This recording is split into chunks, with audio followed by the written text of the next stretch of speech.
Hola a todos, ¿qué tal? Mi nombre es Christopher Alarcón. Bienvenidos a la primera unidad del curso virtual de lectura crítica de ensayos clínicos y revisiones sistemáticas.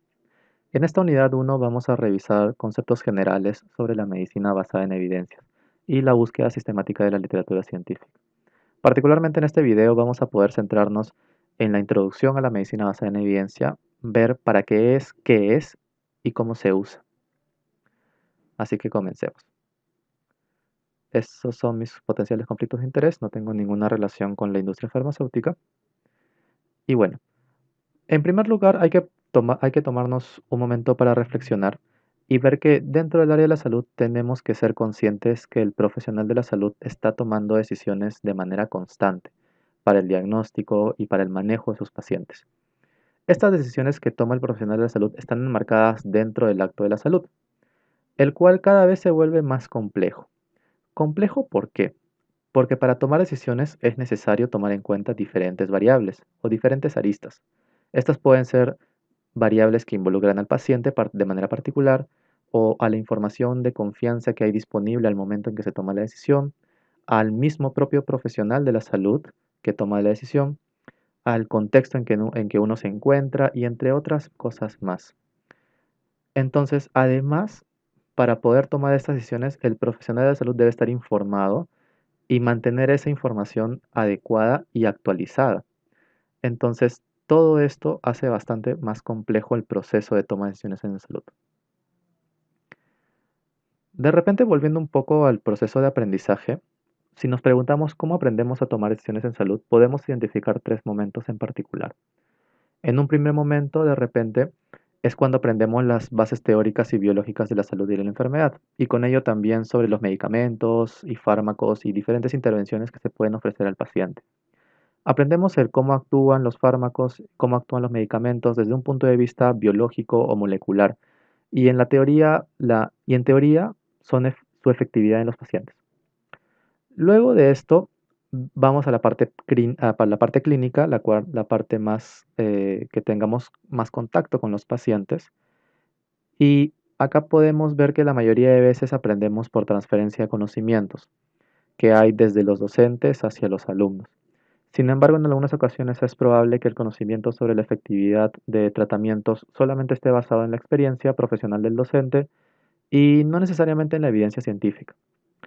Finalmente, cuando ya uno se gradúa, va a formar su propia experiencia clínica y va a seguir aprendiendo con cada paciente que puede observar y tratar, al fin de adquirir nuevas experiencias para poder tomar decisiones en el futuro. Entonces, en general son tres momentos en el que aprendemos a tomar decisiones y probablemente actualmente seguimos aprendiendo a tomar decisiones en la experiencia clínica para los profesionales de la salud. Entonces, finalmente, ¿qué consideraciones vamos a tomar en cuenta para justamente tomar una decisión en salud? Vamos a ver un ejemplo. Digamos que algún paciente nos pregunta si es que es útil tomar suplementos de vitamina C para poder prevenir el resfriado común.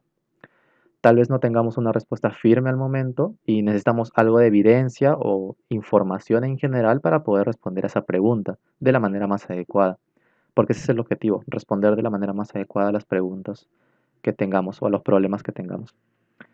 Ahora supongamos que tengamos algo de esta información disponible y vemos que de repente un familiar nuestro muy querido tomó vitamina C todos los días y nunca se resfría normalmente en el último año. ¿Eso será suficiente de repente para tomar una decisión? Veamos. Adicionalmente, de repente tengo una nueva información. Un médico se lo da a sus pacientes y dice que nadie se resfría según por lo que él ve. ¿Esto será evidencia suficiente? Adicionalmente, tenemos como información extra que el paciente en cuestión está en condiciones económicas para poder asumir el gasto y que está dispuesto a comprar esos suplementos de vitamina C. Y finalmente leemos en algún reporte científico que mencionan que justamente las vitaminas C tienen propiedades antioxidantes, las cuales aumentan la capacidad del sistema inmune para poder resistir enfermedades virales.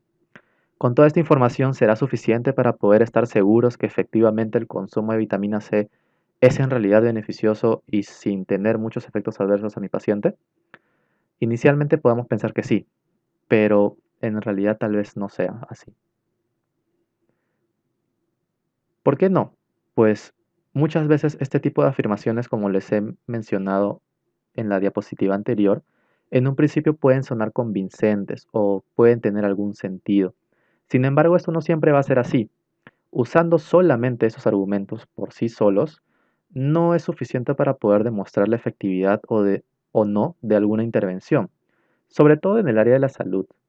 Podríamos dar diferentes afirmaciones bajo algunos argumentos, pero estos no serán suficientes porque se tratarían de falacias. Las falacias son argumentos o afirmaciones basados en argumentos que inicialmente parecen ser verdad, pero que como un trasfondo no tienen ningún sustento. Tomar solo argumentos sobre la efectividad de algo a nivel molecular o en el laboratorio, o por la experiencia de alguien o de algunos, o tal vez basándonos en otros argumentos porque es muy antiguo, porque son muy nuevos, tampoco es suficiente y es incorrecto, sobre todo en el área de salud, que no demuestran de manera efectiva a 100% la certeza de una afirmación con respecto a una intervención. Acá podemos ver diferentes tipos de afirmaciones con sus respectivos argumentos y si es que solamente nos basamos en ellos, solamente sería unas falacias. Ahora, las falacias nos rodean tanto a los pacientes como a nosotros. Probablemente el ejemplo de vitamina C que dimos con los sustentos para poder aceptarla o no, no está tan alejado de la realidad y actualmente podemos encontrar fácilmente información con recomendaciones para la salud en medios de comunicación o instituciones educativas que de repente promueven la difusión de intervenciones o tratamientos que involucren a la salud en las personas, pero que no necesariamente están científicamente comprobadas. Todo esto llega a la población en general, la cual puede caer justamente en estos tratamientos porque dan un sustento que aparentemente suena verdad, suena como verdad, pero que en realidad no tiene ningún trasfondo detrás de estos, e incluso podrían causar más daño que beneficio. Por otra parte, ya particularmente en el campo clínico, los profesionales de la salud tal vez nos hemos podido sentir identificados con los siguientes enunciados que hemos visto acá, por ejemplo, o durante nuestra formación o ya como profesionales. Como por ejemplo, el visitador médico me entregó este folleto que incluye un estudio grande, un ensayo clínico y dice que se ha demostrado que su nuevo fármaco es útil para mis pacientes y que debería prescribirlo. O que de repente mi asistente o un docente con mayor años de experiencia me dijo que justamente recete de la manera que él siempre ha recetado porque él tiene más experiencia y siempre le ha ido bien. O de repente profesionales con muchos años de experiencia mencionan, he practicado esto por décadas y siempre he recetado de la misma manera. Entonces, hay que ver que no necesariamente son solamente la población, sino también hacia uno nosotros como profesionales de la salud. Entonces, en base a lo mencionado, supongamos que tengo cuatro afirmaciones diferentes. ¿Cuál creen que tendrá una mayor credibilidad? La opción uno, que es el experto internacional de Italia, sugiere dar ivermectina para manejar pacientes con COVID-19 porque observó mejorías en su práctica clínica. La opción 2 es que si es que el SARS-CoV-2 causa hipercoagulación masiva demostrado en cadáveres, entonces se debería dar anticoagulantes para todos. La opción 3 es un ensayo clínico internacional, demostró que los corticoides disminuyen la mortalidad por COVID-19 en pacientes severos. Y la opción 4, la hidroxicloroquina se usa hace varias décadas y en miles de pacientes, entonces es segura para los pacientes con COVID-19.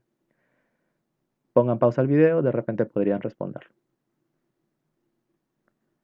Listo, entonces veamos. La opción 1 presenta algunas falacias en las cuales solamente se basan en la experiencia personal o porque es una autoridad internacional, los cuales no son suficientes justamente para llegar a una relación causal entre la ivermectina con los beneficios en la práctica clínica. La opción 2 menciona un sentido lógico del uso de anticoagulantes, sin embargo, nada nos asegura que darlos a todos los pacientes será lo mejor y que sus probables beneficios sean mejores que sus efectos adversos. La opción 4 presenta también una falacia en la que solo por el hecho de ser una intervención antigua se recomendaría. Todos estos son incorrectos, pues no sé los efectos en los pacientes de COVID-19 particularmente, no se saben aún bien. Entonces, finalmente, la opción 3 presenta un ECA, un estudio científico, el cual demuestra que particularmente hay un efecto del uso de corticoides para una población específica de interés, al cual yo podría tener mayor credibilidad en comparación con las otras opciones. Entonces, ¿por qué es importante identificar falacias? Pues estas se presentan con la intención de dar una explicación para una relación posible de causa-efecto entre dos elementos. Sin embargo, no todas las relaciones que podamos observar significan que son por causalidad, es decir, causa-efecto. La causalidad es mucho más compleja que una relación entre dos elementos, y para poder demostrarla por medio de una metodología sistematizada, es necesario seguir justamente esa metodología paso a paso para que al fin y al cabo nos ayude para tomar decisiones. ¿Y para qué queremos todo esto? Pues para que nuestras decisiones finalmente tengan la menor posibilidad de error posible, porque al fin y al cabo las consecuencias lo va a tener el paciente. Una alternativa coherente que podemos considerar es justamente para tomar decisiones basadas en evidencia es utilizar la metodología de medicina basadas en evidencia, o MBE. Pero finalmente, ¿qué es la MBE? El profesor Sackett, ya en los años 80, pionero de la MBE, a finales de los años 80, justamente, conceptualiza la MBE como la utilización consciente, explícita y con previa evaluación de la mejor certeza científica para tomar decisiones relacionadas al cuidado de la salud de las personas. Para ello se tiene que considerar tres elementos de manera sistematizada para tomar una decisión basada en evidencia. El primer elemento es obviamente, bueno, la evidencia científica y la mejor evidencia científica, sobre todo. El segundo elemento es la experiencia clínica del profesional de la salud quien toma la decisión. Y finalmente los valores y preferencias del paciente, quien al fin y al cabo va a recibir las consecuencias de la decisión. Vamos a ver de repente un poco más de cerca de eso más adelante. Ahora, ¿por qué considerar usar MBE en lugar de otras opciones? Aquí daremos una explicación al por qué los argumentos falaces no son útiles. Los estudios in vitro o en animales son útiles para poder demostrar de alguna manera plausibilidad biológica y proponer opciones terapéuticas para el futuro. Sin embargo, solo eso no es suficiente, pues se registra que normalmente se proponen muchos fármacos de diferentes tipos para tratar a una sola enfermedad, pero que luego en ensayos clínicos en humanos se demuestra que muchos de ellos son tóxicos o no tienen una efectividad clara o sus efectos beneficiosos son pequeños en comparación con efectos adversos. Entonces, y al final solamente quedan unos pocos que sí demuestran efectividad y pocos eventos adversos. Entonces, no hay que ser tan precipitantes con resultados de estudios moleculares o estudios in vitro o estudios en animales. Si es que solamente utilizamos experiencia clínica o la opinión de expertos, tampoco no es lo más adecuado, pues hay un importante componente de sesgo de memoria aquí, es decir, que tendremos que recordar, que nosotros tendemos como humanos a recordar lo más relevante e importante para nosotros. Por ejemplo, la cura de un paciente con un fármaco novedoso, ¿no? Pero no tomamos en cuenta que el resto de pacientes sin el medicamento también curaron porque lo asumimos que es la evolución normal de la enfermedad, eh, es decir, no tienen un grupo control. O también nuestras propias opiniones pueden estar sesgadas por nuestras propias ideas preconcebidas o intereses particulares. Entonces nosotros tendemos un intenso sesgo de memoria que hay que tener en cuenta.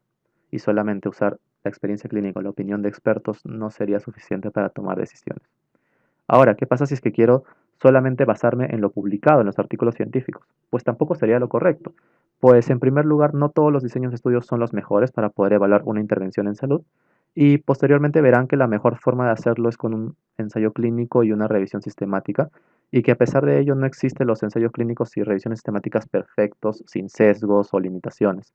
Entonces la idea es justamente utilizar la mejor evidencia científica disponible hasta el momento propuesta en el mejor de los casos por ensayos clínicos o revisiones sistemáticas y adaptar esa evidencia a la realidad de cada profesional de la salud, tomando en consideración el contexto clínico en el que se encuentra y qué es lo que opinan a los pacientes con respecto a esa intervención.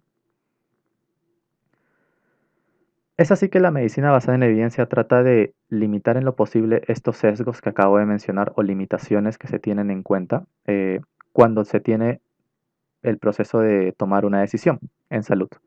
El profesor Guyat, también pionero de la medicina basada en evidencia, planteó que hay 5 pasos para aplicar este proceso.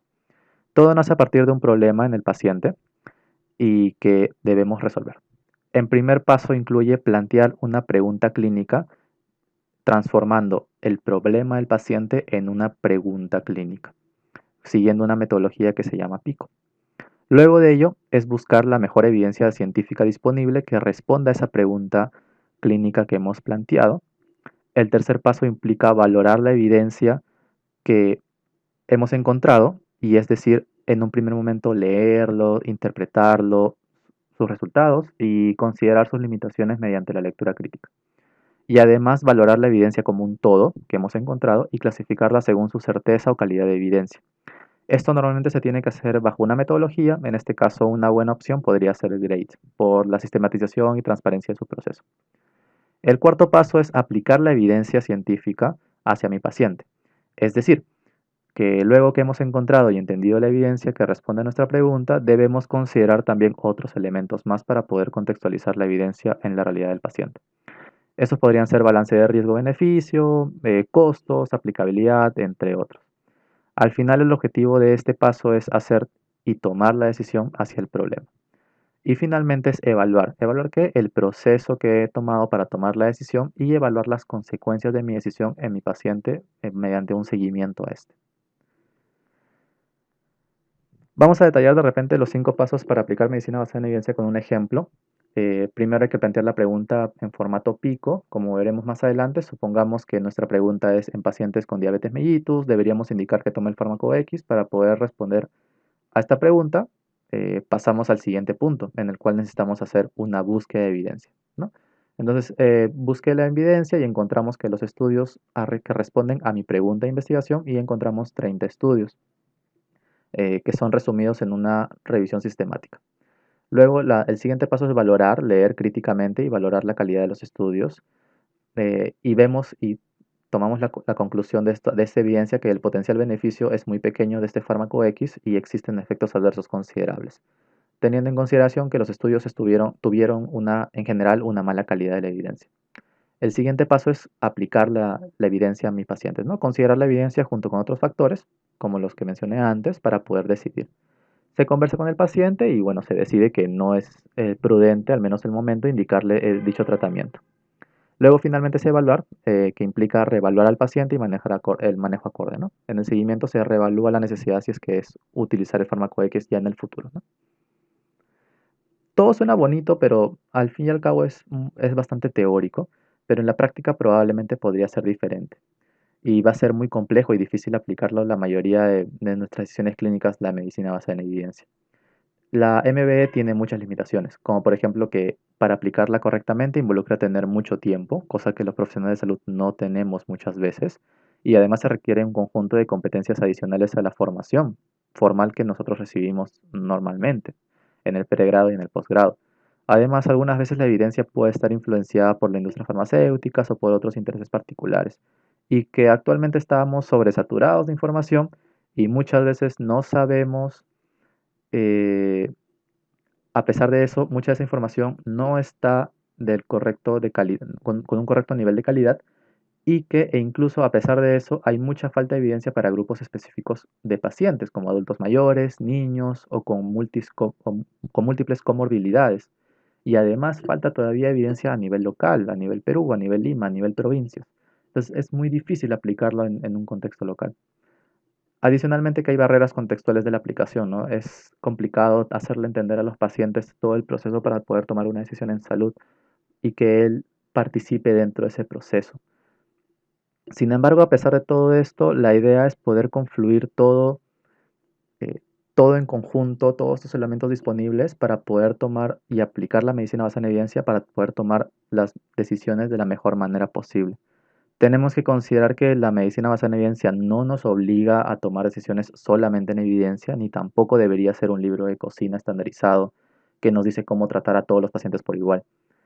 Por ejemplo, si es que hay pocos estudios de baja calidad sobre algún tratamiento que nos dice que podría ser útil, pero vemos que en nuestro contexto ese tratamiento no sería aplicable o que nuestra población podría tener muchos efectos adversos, es posible que considerar mejor no aplicar dicho tratamiento a todos nuestros pacientes.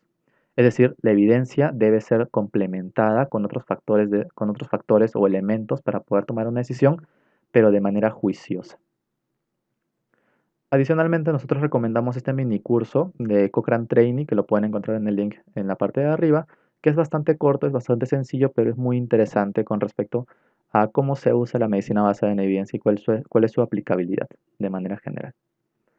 Y finalmente, bueno, ¿cuáles son los pasos de la medicina basada en evidencia en base a lo que hemos aprendido en este video? Tómense un tiempo para responderlo. Bueno, entonces la respuesta correcta es la segunda opción, ¿no? La opción 2, que es primero preguntar la pregunta clínica en formato pico, buscar la evidencia científica, valorar esa evidencia científica, aplicar la evidencia científica hacia mi paciente y luego evaluar qué es lo que ha pasado con mi paciente, sus consecuencias. Bueno, muchas gracias. Ahí tenemos lecturas recomendadas que lo van a encontrar dentro de la plataforma de Schoology. El siguiente video es sobre la pregunta pico. Gracias.